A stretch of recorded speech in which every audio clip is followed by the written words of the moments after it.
Welcome to my channel. We are expounding true crime. Please like, comment, and subscribe. Alex Murdaugh, the South Carolina lawyer convicted of murdering his wife and son, has been sentenced to 27 more years in prison for financial crimes. On March 2nd, 2023, the 6-week murder trial of South Carolina attorney Alex Murdaugh came to a surprisingly swift conclusion. See some of the evidence that led the jury to find him guilty after just under 3 hours of deliberation. Murdaugh intends to appeal his convictions, according to the documents filed on March 9, 2023 by his legal team. On June 7, 2021, Maggie and Paul Murdaugh were found dead at these dog kennels on the Murdaugh family property off of Marcel Road in Carlton County, South Carolina. The property was known simply as Marcel. Alex Murdaugh, the patriarch of the family, became a suspect in the crime early in the investigation. In July 2022, he was indicted on 2 counts of murder for the death of his wife and son. His trial began in January 2023 and lasted 6 weeks.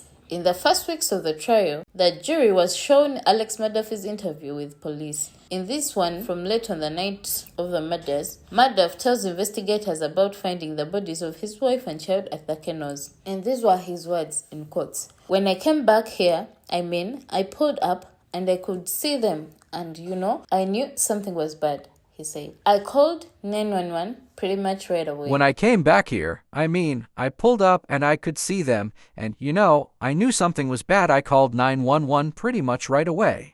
When police responded to Murdaugh's 911 call that night, they found a gruesome scene. Blood and other biological matter was strewn across the ground and walls. During the trial, Anthony showed this photo and other crime scene images to the jury to explain the nature of the crime and demonstrate the angles of the weapons when the shots were fired. These shells and others were found at the scene. They were photographed, secured, and labeled for future examination. With the help of the shells like these, investigators were able to determine exactly what types of guns caused Paul and Maggie's wounds. Investigators argued that the guns used in the fatal shootings of Paul and Maggie were guns belonging to the Murdaugh family. Similar to the one pictured here, the actual murder weapons were never found. As in quotes, "family weapons were used to commit this crime," said prosecutor Clifton Newman in his closing argument. The Murdaughs also kept stocks of ammunition at home for their various hunting weapons. This box, found on a bookcase in the Murdaugh home, contained 300 buckout cartridges,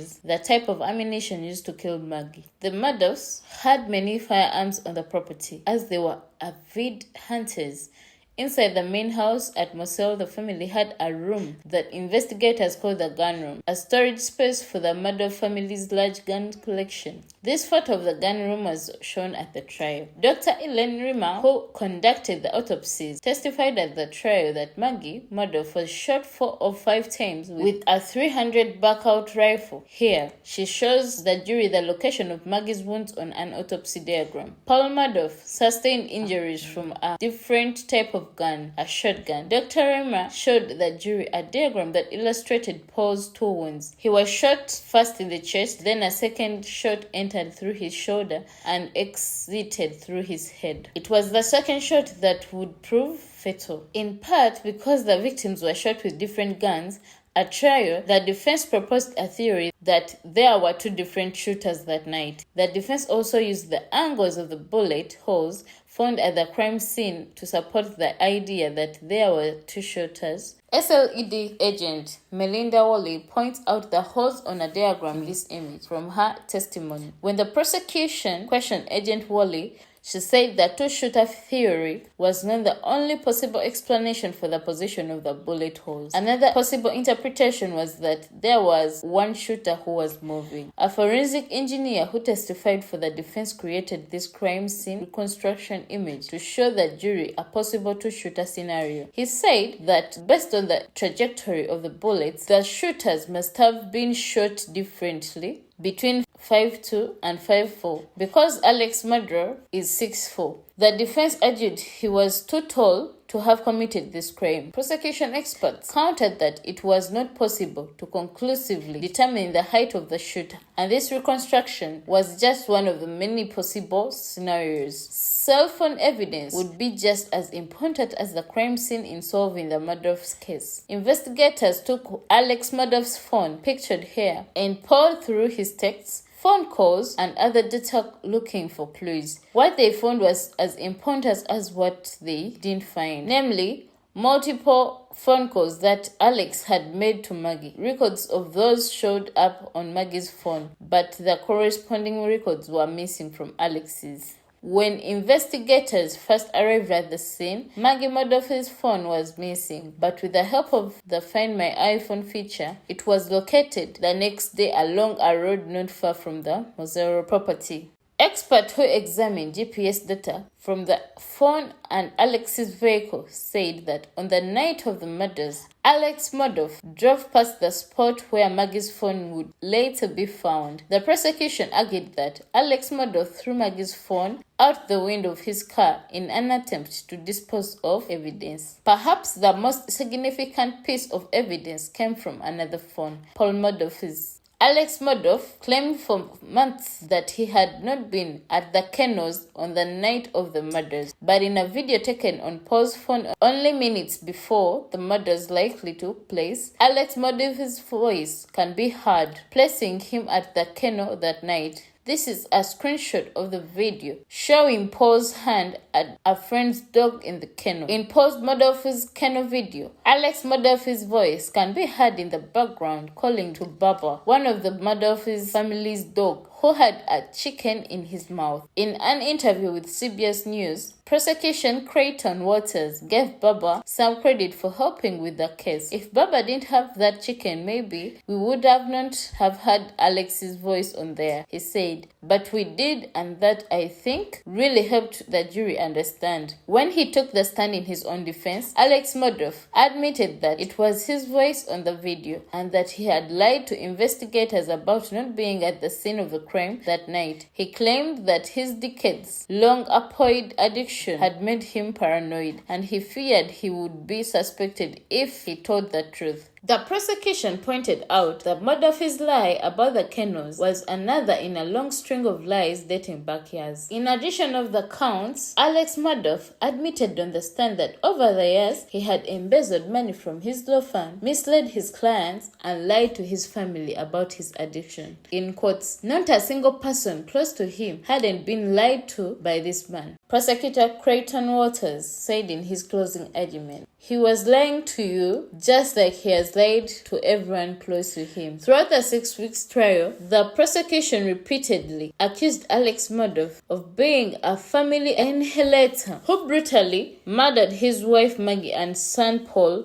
who was only 22 years old. On Thursday, March 2nd, 2023, the jury found Murdaugh guilty of all charges. He was sentenced to 2 consecutive life sentences. He further pleaded guilty to 22 counts earlier this month relating to fraud and money laundering. Murdaugh was confronted in court by his fraud victims on Tuesday, with one telling him, "Do you not have a soul?" As his victims spoke, he appeared to listen closely as he sat in the courtroom in an orange jumpsuit. Murdaugh is already serving 2 life sentences without parole for the 2 murders. State prosecutors say his plea agreement resolved 101 financial-related charges and a loss of $8.8 million, which is equivalent to 6.9 million euros. Among those affected by Murdaugh's schemes, Murdaugh also stole millions from his law firm and avoided paying hundreds of thousands in state income taxes. Much of the stolen money was used by Murdaugh to pay off personal expenses such as loans and credit card debt. In one case, he took a luxury trip and billed his client for the expenses of it. Prosecutors told the courtroom on Tuesday. Several victims of Murdaugh's financial deception appeared in court for his sentencing hearing in Beaufort, South Carolina. They included the family of the Murdaugh's housekeeper who died following a trip and fall accident at the Murdaugh's home. Housekeeper Gloria Satterfield's adopted son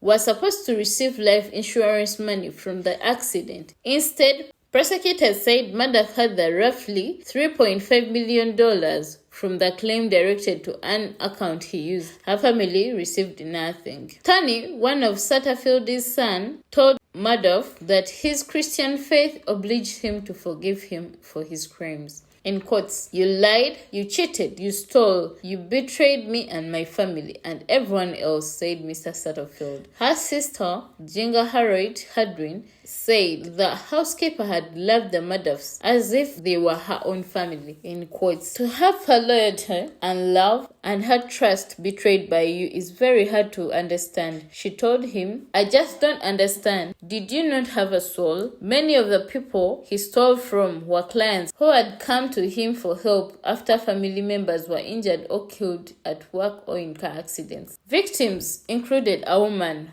who says she was defrauded by Murdaugh twice, once after a 2010 car accident that left her son paralyzed and again after her son's death. Another victim was a man who was injured in a 2011 car accident that killed his wife. In each instance, Murdaugh intercepted proceeds from insurance claims and deposited them into personal accounts, prosecutors said. Some of the money he stole was being held to pay for his client his medical expenses. Addressing the victims who spoke on Tuesday, Murdaugh told them, "I hate the things that I did. Despite the things that I did, I care about each one of you. I did terrible things," he said. Murdaugh was a well-known lawyer in South Carolina who ran his family's personal injury law firm for decades. The financial crimes came to light during his double murder trial. Murdaugh was convicted in March of killing his wife Maggie and son Paul, ending a weeks-long trial that captured the nation's attention and spawned multiple documentaries, podcasts, and more. During the murder trial, prosecutors argued he killed his wife and son to divert attention from his financial crimes and gain sympathy. Since his conviction, Murdaugh has faced multiple civil suits